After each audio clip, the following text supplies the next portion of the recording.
Krásný den. Mám pro tebe energetickou ochutnávku. A nejdřív jedna otázka. Na kolika procentech si myslíš, že jsi teďka s energií ve svém těle? Tak si to číslo zapamatuj. A teď pojď přitahovat energii do svého těla. Prostě jenom přitahuj. Zepředu. Přitahuj energii do svého těla. Ze zhora.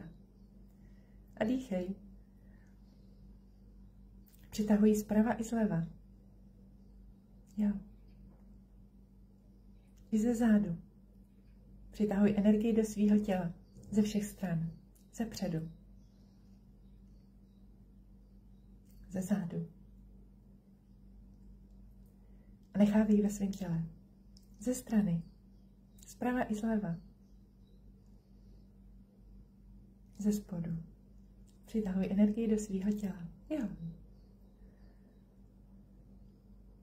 Přitahuj zepředu energii do svého těla.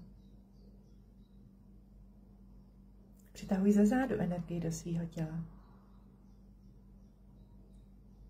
Přitahuj energii do svého těla ze strany. Zprava i zleva. Ze zhora i ze spod. Prostě jenom přitahuj. A nechávej v těle. A dýchej. A přitom přitahuj energii do svého těla.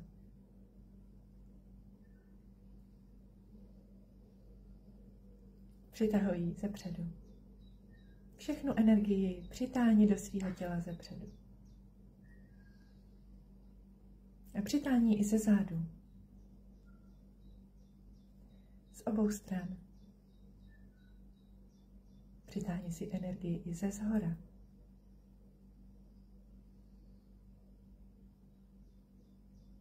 Přitahuj energii do svého těla. Tak, ještě. Jo. Na kolika procentech seš teďka? Budu moc ráda, když mi to napíšeš do komentáře. Kolik bylo na začátku a kolik máš teď?